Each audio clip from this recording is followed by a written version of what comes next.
Para você que precisa de mais espaço para passageiros do que para carga, essa daqui é uma excelente opção de 7 lugares. Citroën C3 Aircross, essa versão de topo Shine, que custa R$ 136.590. E aí, será que vale a pena? Você descobre isso depois da vinheta. Para você que chegou agora aqui no canal da Instacarro, se inscreva no canal, ative o sininho para receber as notificações dos novos vídeos e não se esqueça também de deixar o seu like e seu comentário. Se ficou com alguma dúvida com relação ao carro, comenta aí que eu te respondo e não se esqueça, se estiver pensando em vender o seu carro usado ou seminovo, agende uma avaliação gratuita na Instacarro que a gente resolve. E agora sim, bora pro teste. Visualmente falando, aqui o C3 Aircross, ele é montado sim na base do C3 hatch de entrada, mas ele tem bastante modificação aqui no visual para deixar ele com um aspecto mais robusto. Principalmente na dianteira, que a gente tem um novo para-choque, nova grade, o carro é mais largo, com certeza mais comprido, até para poder cumprir a função dos 7 lugares, mas ele mantém os mesmos faróis halógenos com a luz diurna em LED separada em duas porções, superior e uma interior, formando esse desenho aqui que é bem legal. Na lateral nós temos rodas de 17 polegadas, que pro meu gosto acho bem bonito o visual dela, e esse carro tem a carroceria em 2 tons. Para o meu gosto pessoal, eu acho bem mais interessante, bem mais charmoso os 2 tons quando a parte superior é mais clara, principalmente nesse branco, contrastando com a carroceria. Para mim, é o ideal das carrocerias bicolor. Mas aqui tem um detalhe importante, falando aqui em teto. Esse carro ele tem essa barra de teto, que é para dar esse visual mais de carro, digamos assim, de família, para carregar peso, mais útil, mais utilitário. Mas ele tem essa mensaginha aqui, ó, dá uma olhada. Download, que significa não carregar, porque essa barra de teto aqui, ela é somente estética. Então, se você precisar carregar algo aqui no teto desse carro, não tem o que fazer. Vai ter que ou carregar carga no porta-malas ou carregar passageiro. Os dois não dá. Enfim, chegando aqui atrás, que é onde a gente tem a principal qualidade aqui do C3 Aircross, nós temos as lanternas aqui com esse desenho imitando o formato aqui para onde vai a seta.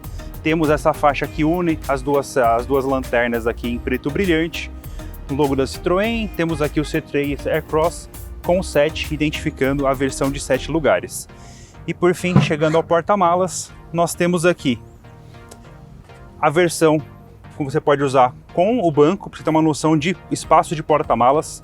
Com os 2 bancos montados, aqui na traseira nós temos 42 litros, que é espaço suficiente para você carregar 2 garrafas PET e um pão com ovo.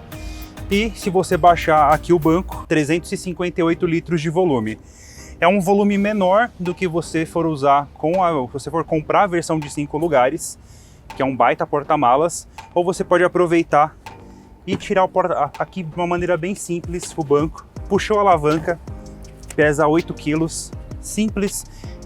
E se você comprar como acessório, ele ainda vem aqui essa belíssima mala para você guardar o banco, guardar na sua casa e usar o banco só quando você precisa. Para você chegar na última fileira, o processo é bem simples. São 2 puxadas, primeira aqui, a segunda aqui embaixo. O banco levanta e abre esse espaço. Aí agora aqui, para chegar lá, é questão de mobilidade mesmo. Mas dá para ter uma noção, ó. Tentar baixar o banco aqui.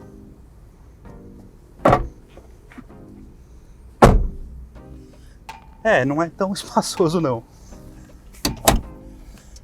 Numa emergência, digamos que você precise carregar adulto, até dá um espaço até que não é tão horrível, a não ser que for uma viagem de 300 km, mas uma viagem curta até dá. Agora, não fora isso, só se você carregar aqui atrás crianças ou pessoas de baixa estatura, porque aqui, ó, não é o formato mais confortável, mais ergonômico de viagem. Mas dá para se virar assim.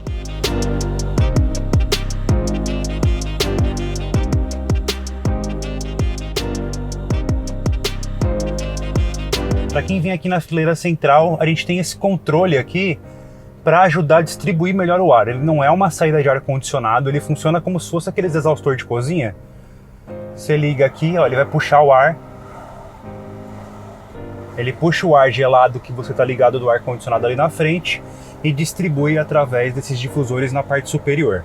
Então quem vem aqui atrás consegue colocar o ar no rosto, fica de uma maneira mais confortável, realmente isso funciona, mas existem perdas, né, de temperatura do que vem lá da frente aqui para trás, e quem vai lá atrás pode ter o ar aqui direcionado mais na região superior para não morrer de calor.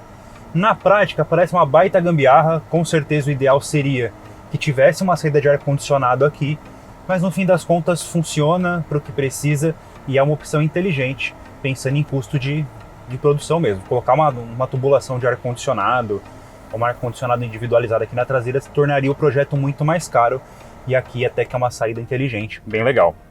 Falando de espaço, nessa última fileira aqui, aliás, nessa fileira central, é bem semelhante ao que a gente encontra na versão de 5 lugares. Fico bem confortável, uma posição bem de cadeirinha aqui, ó, bem tranquilo. Tem uma boa distância para o banco da frente, então eu consigo mexer aqui as pernas. O túnel central é um pouquinho mais alto, então um passageiro central aqui ou tem que ser usado às vezes, ou precisa ser uma pessoa de menor estatura, para que a perna fique aqui em cima de uma maneira que não seja tão desconfortável, mas no geral é bom. Mas o que é desconfortável mesmo é se você tá aqui e você quer baixar o vidro. Você olha aqui, ó, cadê o botão? Não tem. O botão de controle dos vidros dele é compartilhado com os passageiros lá da dianteira e fica no console. Então se eu tiver que baixar aqui meu vidro, eu tenho que vir aqui, vir até o botão e mexer para aumentar, para subir ou descer o vidro. Então, poxa, é uma economia que não sei se faz muito sentido, até porque, ó, tem um baita espaço para botar um botão aqui. É um custo de colocar botões adicionais, mas que no fim das contas acaba tornando o projeto menos ergonômico e evidencia que ele é um projeto mais barato. E agora sim, enfim, as posições dianteiras lá, motorista e passageiro. Aqui na frente, a posição de dirigir é boa, assim como nessa posição traseira, o banco é num formato mais cadeirinha. Estou no mínimo da altura possível e eu estou aqui praticamente numa cadeira sentado. Para quem é muito alto, isso vai ser ruim porque você vai ficar muito mais próximo do teto e a posição de dirigir não vai ser ideal. Mas para quem é baixinho, dá para levantar bastante o banco e dar uma sensação mais de segurança numa posição mais elevada. O que para mim é ruim aqui na hora de dirigir esse carro, ergonomicamente falando. Estou numa posição com as minhas pernas de uma maneira mais confortável. Se eu esticar o braço, o volante tinha que ficar aqui. Eu não tenho uma distância boa do volante. Se eu for regular aqui o volante, ó, ele só mexe na altura. E ele é aquele volante que cai. Ele cai praticamente no seu colo, ele não segura. Então se você tiver que fazer a regulagem do volante quando está dirigindo, você tem que levantar o volante, chegar na posição que você quer e com a outra mão travar. Então isso é ruim. Se ele tivesse a regulagem de distância aqui, já tornaria muito mais fácil você encontrar uma posição de dirigir mais confortável. Mas no mais, a gente tem aqui para o veículo a mesma central multimídia que é compartilhada com 208 de 10.25 polegadas. Ela tem um espelhamento de Android Auto e Apple CarPlay sem fio. Nas primeiras versões ela até apresentava um pouco de delay no funcionamento. Aqui não, para mim funcionou bem rápido, em nenhum momento eu tive delay de GPS, que é o mais importante. Funcionamento bem tranquilo. E aqui nas versões do Aircross, comparado ao C3, ele tem um painel de instrumentos digital. Esse painel de instrumentos ele é bem completinho, gostei bastante dele e dá para mostrar várias funções, desde a função de trip até a função de pressão de pneu, se você tem algum pneu precisando recalibrar, e até a função de RPM. É curioso porque a gente está num carro automático, mas é importante ter o RPM ali porque esse carro tem função de trocas manuais aqui na alavanca. Então se eu jogar aqui para a esquerda, eu posso ter a função de troca manual para frente e para trás. Então isso é um ponto interessante que já permite que no momento de direção eu saiba qual é a rotação do motor e faça uma troca de uma maneira mais consciente.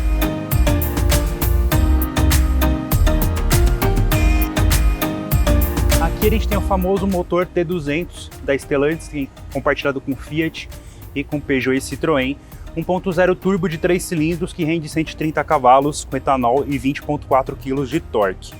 É um motor que traz um ótimo desempenho. Aqui do lado a gente tem o câmbio CVT de 7 marchas simuladas e você vai ver como esse conjunto na prática no trânsito, o como ele é bom. Do ponto de vista de manutenção é interessante porque você vê que tem bastante espaço para chegar, tem aqui acesso à sonda lambda, a própria turbina é bem evidente. A parte de troca de óleo, líquidos de arrefecimento, é tudo muito fácil. Então, na hora de fazer uma manutenção nesse carro, o mecânico não tem tanto trabalho. Isso, por ele não ter tanto trabalho para fazer algumas manutenções, tende a ter um custo de mão de obra mais baixo.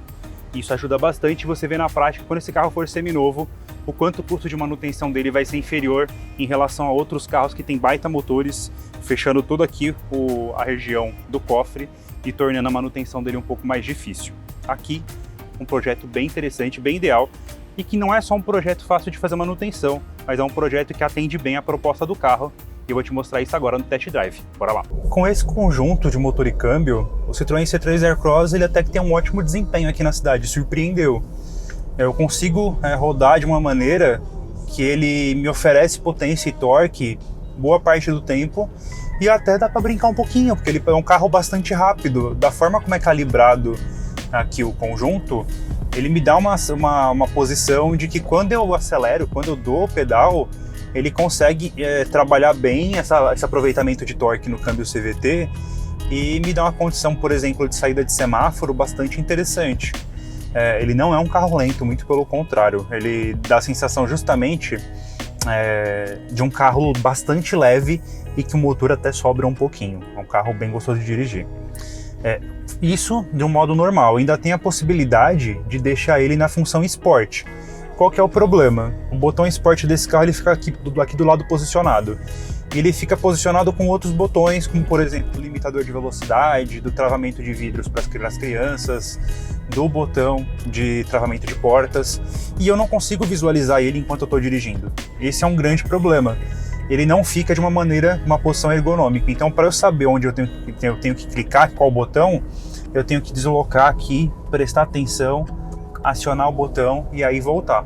Acionei o Sport, ó, você já percebe uma diferença de comportamento, ele deixa o acelerador mais inteligente, mais rápido na resposta e me dá uma condição de rodagem mais rápida. Mas você viu, é difícil de acionar, mas se eu for acelerar, ó,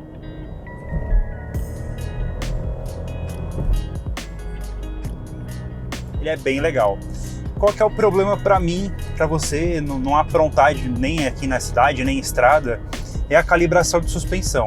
É uma suspensão bastante mole, bastante macia, e isso é bom para quando você enfrenta ruas que são tem bastante emenda de asfalto, tem mais imperfeição, porque ele consegue filtrar bem, tem um ótimo curso de suspensão, então não bate, ele é bem confortável nesse sentido. O problema é como ele mergulha a frente aqui, ó. Se eu fazer assim, ó, você percebe que a frente ela faz esse movimento. Quando eu freio, a frente mergulha. Quando eu acelero, a frente levanta. Então, isso me deixa uma condição de uso, por exemplo, se eu for usar esse carro numa aceleração em curva de alta velocidade, ele não vai me dar a segurança completa que eu preciso para dirigir de maneira segura. Então, cidade ótimo, maravilhoso, muito confortável. Em estrada, se for abusar nas curvas, toma cuidado, porque você pode, por mais que o carro tenha controles eletrônicos de tração, de estabilidade, por exemplo, você pode se perder, então tenta dirigir de uma maneira o mais consciente possível. Esse é um ponto importante de você não se esquecer, se distrair e acaba passando do ponto. Mas como ponto positivo, a gente tem um sistema de freios aqui bastante eficiente e que funciona bem do jeito que eu gosto. Tem carro que quando você freia, ele tem um pequeno delay entre o ponto em que ele começa a frear realmente e o ponto que o freio funciona. E aqui não. A partir do momento que você está freando, ele já freia de maneira imediata. Para você que precisa de um carro de 7 lugares, aqui o Citroën C3 Aircross nessa versão Shine é uma opção bem interessante. Ele anda bem, é bastante econômico, não é um primor em equipamentos, mas ele consegue te oferecer o que você precisa de maneira bem digna e por um preço interessante. Mas e você? Por esse preço, R$ 136.590, levaria o Aircross ou levaria o principal concorrente do mercado, que é o Chevrolet Spin? E por que você faria essa escolha? Comenta aí que eu gostaria de saber e até o próximo vídeo. Valeu!